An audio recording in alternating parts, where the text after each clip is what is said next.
సమవిభజన అనగా మెటోసిస్. ఇప్పుడు మనం కణం యొక్క సమవిభజన గురించి తెలుసుకుందాం పదండి.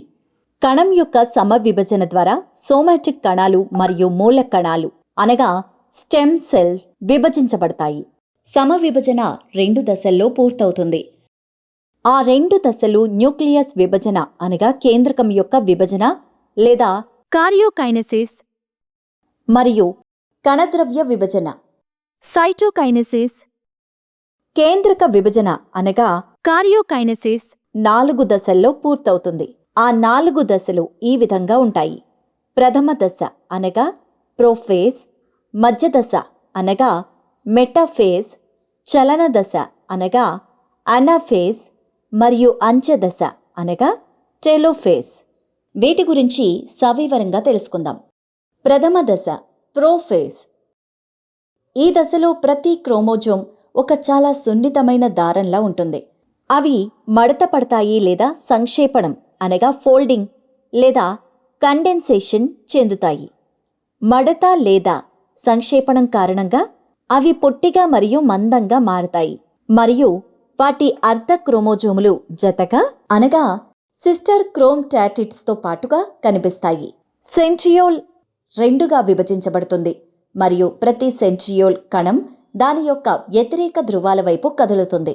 ఆ తర్వాత కేంద్రక త్వచం అనగా న్యూక్లియర్ మెంబ్రెయిన్ మరియు కేంద్రకాంశం అనగా న్యూక్లియోలస్ అదృశ్యం కావడం ప్రారంభమవుతుంది. మధ్య దశ మెటాఫేజ్. మధ్య దశలో పరమాణు కేంద్రకం అనగా న్యూక్లియర్ మెంబ్రెయిన్ పూర్తిగా అదృశ్యమవుతుంది. క్రోమోజోములన్నింటి యొక్క సంక్షేపణం పూర్తవుతుంది మరియు ప్రతి క్రోమోజోమ్ దాని అర్ధ క్రోమోజోమ్ జతతో పాటు కనిపిస్తుంది. క్రోమోజోములు అన్నీ కణం యొక్క మధ్యస్థ కణఫలకంకు సమాంతరంగా అమర్చబడి ఉంటాయి. ప్రతి క్రోమోజోము యొక్క 2 సెంట్రియోల్ మరియు సెంట్రోమీర్ మధ్య ప్రత్యేకమైన కందె పోగులు అనగా స్పిండిల్ ఫైబర్స్ ఏర్పడతాయి. చలన దశ అనాఫేజ్. ఈ దశలో ఆ కందె పోగుల సహాయంతో క్రోమోజోముల విభజన జరుగుతుంది. ప్రతి క్రోమోజోమ్ యొక్క అర్ధ క్రోమోజోమ్ జోడి విడిపోతుంది మరియు వ్యతిరేక దిశలలో లాగడం ప్రారంభమవుతుంది. వేరు చేయబడిన అర్ధ క్రోమోజోములను పిల్ల క్రోమోజోములు అనగా డాటర్ క్రోమోజోమ్స్ అంటారు. ఈ సమయంలో ఈ సాగదీసిన క్రోమోజోములు అరటి పండ్ల సమూహంలా కనిపిస్తాయి మరియు 2 జతల క్రోమోజోములు కణం యొక్క 2 చివరలకు పంపిణీ చేయబడతాయి.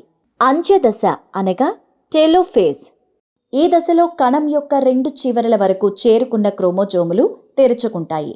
దీనివల్ల అవి మళ్ళీ సున్నితమైన దారంలా సన్నగా మారి అదృశ్యమవుతాయి. 2 చివరల్లోకి చేరిన క్రోమోజోములు ఒక సమూహం 4 వైపులా ఒక కేంద్రకం ఏర్పడుతుంది.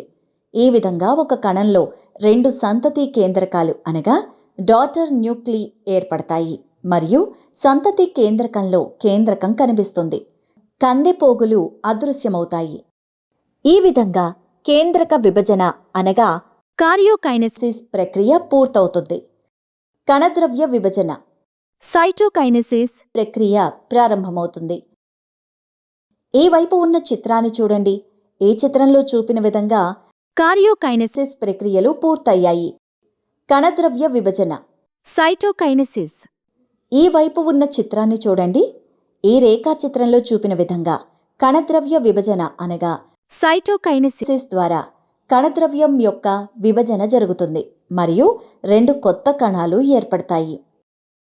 వీటిని పిల్ల కణాలు అనగా డాటర్ సెల్స్ అని అంటారు. కానీ ముక్కల కణాల చుట్టూ కణ కవచం ఉన్నందున వాటిలో అలాంటి చీలిక లేదా ఖాళీలు ఏర్పడవు. అందువల్ల దీనిలో కణద్రవ్యం అనగా సైటోప్లాజంతో పాటుగా మధ్యలో ఒక సెల్ ప్లేట్ ఏర్పడుతుంది మరియు కణ విభజన ప్రక్రియ పూర్తవుతుంది. సమవిభజన శరీరం యొక్క ఎదుగుదలకు అలాగే శరీరం యొక్క మరమ్మతులలో కూడా సహాయపడుతుంది. గాయాలు త్వరగా మానిపోతాయి. అన్ని రకాల రక్త కణాల నిర్మాణానికి కణ విభజన అవసరం.